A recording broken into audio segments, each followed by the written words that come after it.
client that wanted to do that, and so we looked at it, and we picked SQL injection because that was hard for them.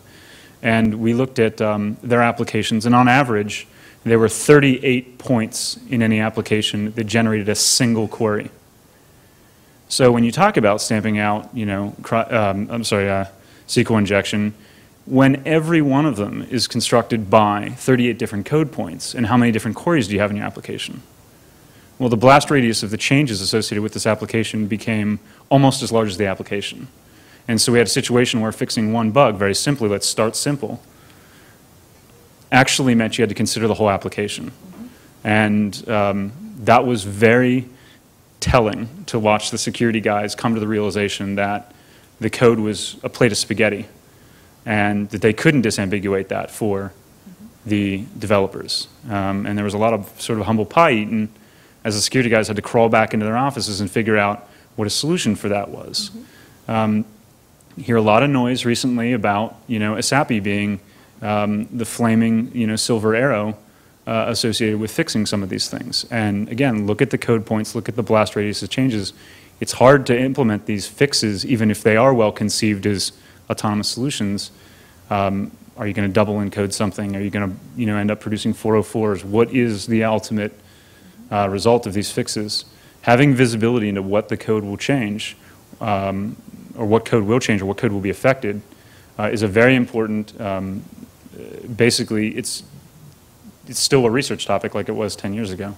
It's something I think we can help out a lot with, especially if you're working on tool stuff like O2, like code slicing, like static scanning stuff. All right, thank you. Let us open up for Q&A.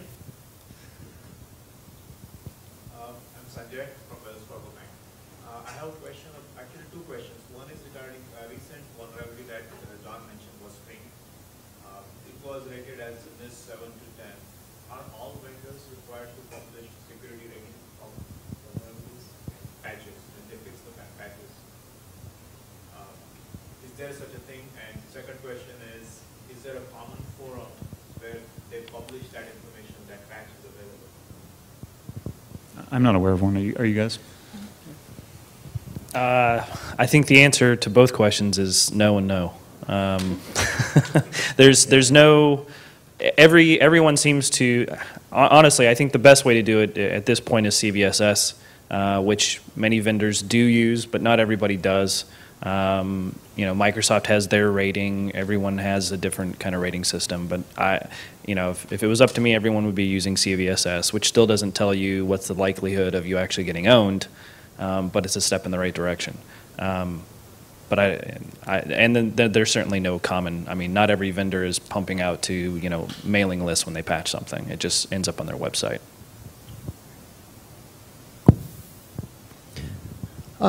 Correct me if I'm wrong, but if a vendor displays information about a patch, they usually show some information about how serious they think a flaw is that they're fixing already, right? So the question is, if the vendor already says, hey, it's a serious flaw, wouldn't you want to just go and fix it, right? Or patch it?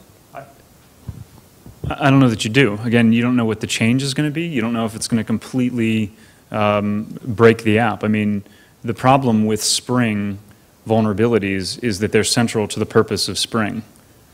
So, in essence, when someone points out there's a vulnerability in Spring, they're basically saying there's a fundamental design flaw. That could be argued, but I mean, so you really have to look at, you know, okay, well, do I actually have to switch toolkits?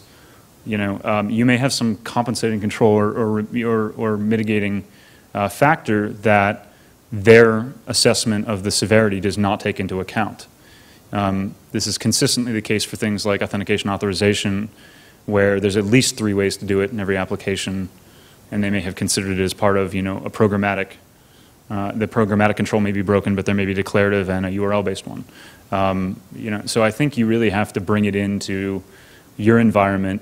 A lot of organizations we're working with do use CVSS, but their own flavor to drive their calculation. I think you have to redo the calculation.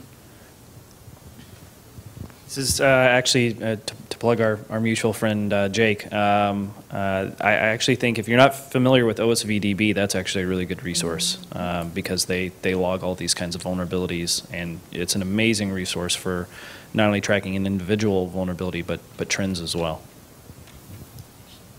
Yeah. So just to give a little background information, Symantec uses the straight, ordinary CVSS scoring system.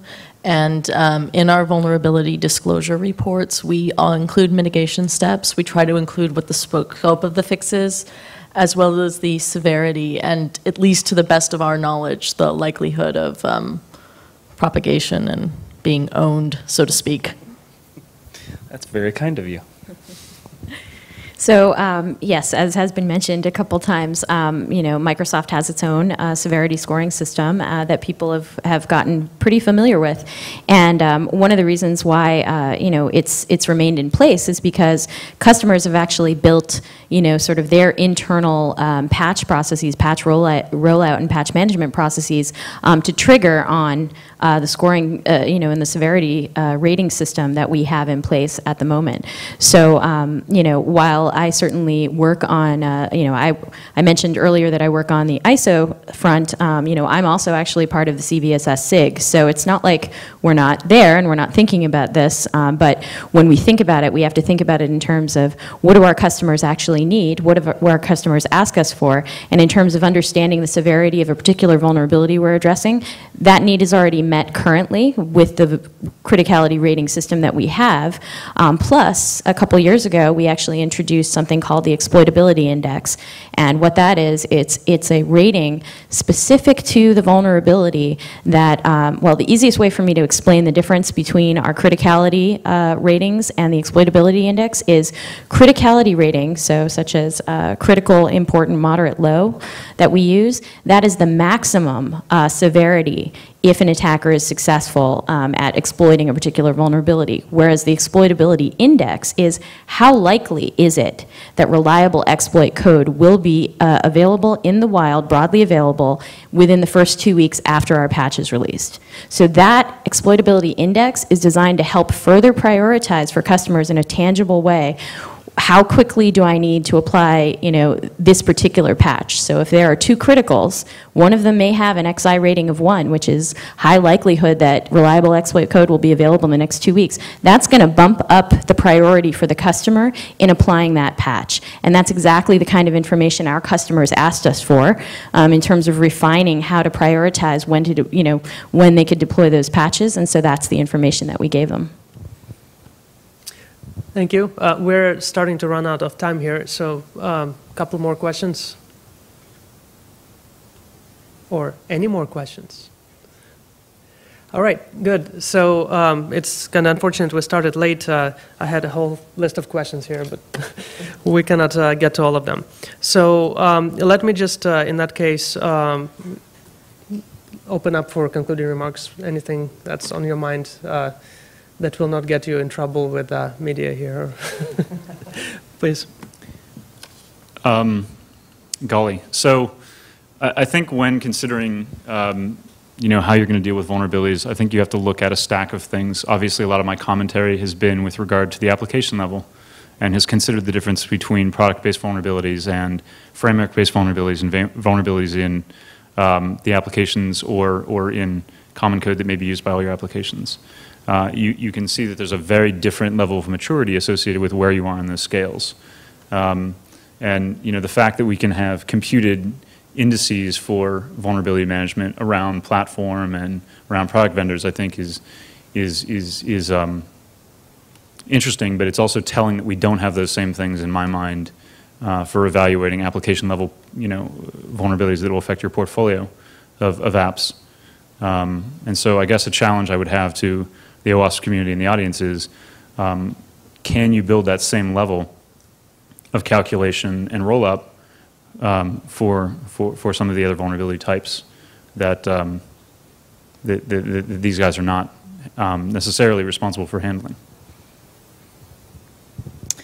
So I guess in keeping with the vulnerability lifecycle theme here and all the different roles in vulnerability discovery and disclosure, I guess I would just put out there that, a lot of times researchers and vendors, erroneously see themselves on opposite sides of a tug of war. And what I really want to emphasize is that the only bad guys are the criminals out there. The only bad guys that we should both be uniting against are, the ones who are actually causing harm, making illicit profit, and really damaging the internet experience for everyone. So I think if we can keep that in mind and kind of operate from that perspective, we're not always going to agree. If we did, there would be no such thing as a disclosure debate. There would, people would just call it vulnerability disclosure and be done with it. So I think the key thing here is remembering we're actually on the same side and working towards that. And I think vendors and researchers can do a lot more in terms of remembering that and keeping the coordination lines open. I just want to pile on a bit to what we've previously been discussing about customers' process and vulnerability criticality, to your question earlier. I love the fact that Microsoft and Symantec try and tell you whether there's a likelihood of exploitation. These days there's thousands of vulnerabilities released every single year, but it really, you can't just look at criticality, it's exploitability. Finding vulnerabilities at this point, there are a lot of people out there that can find a vulnerability. The exploitation is increasingly difficult. Bypassing things like DEP and ASLR are increasingly difficult. So it's the weaponization that is the more important issue, I think, in this day and age than it is this a critical vulnerability? There's lots of critical vulnerabilities, quite honestly, that never get used. But I guarantee you if you have SQL injection or cross-site scripting, it's going to get used. It's ridiculously easy. Same thing with anything browser related. ActiveX, any of the plugins, Adobe, etc. If there's a vuln in those, they're going to get leveraged and used. So it goes back to putting yourself in the attacker's shoes and asking yourself, would I use this vulnerability? Not, oh, is it critical, and what's our process for patching that? Thank you. So regarding Symantec, one thing we really want to do is we want to protect the customer. We're happy to work with other vendors. We're happy to work with other finders. We really don't care how you get to us, but if you're willing to come and work with us, we're happy to give you the best experience we can. That doesn't mean, as Katie said, we agree with you. Otherwise, we would be in some fantasy world. That would be great. And but if, at least with Symantec, if we don't agree or have an issue with your proof of concept, one of my goals is always to keep working with that finder, to keep digging, to make sure I understand my side and they understand their side, in order that we can both agree on whatever the conclusion is and the next steps. We welcome anybody who has any findings of potential vulnerabilities. You can email us at secure@symantec.com. We try to respond as quickly as possible while also getting as much analysis in as possible. Our goal is really just to keep the customer as protected, and that's, I think, what vulnerability management is all about. Thanks. All right, if you have any further questions, you're afraid to raise your hand and ask. I'm giving you my personal permission to pull any of these guys out and ask them personally. So thank you all for being here.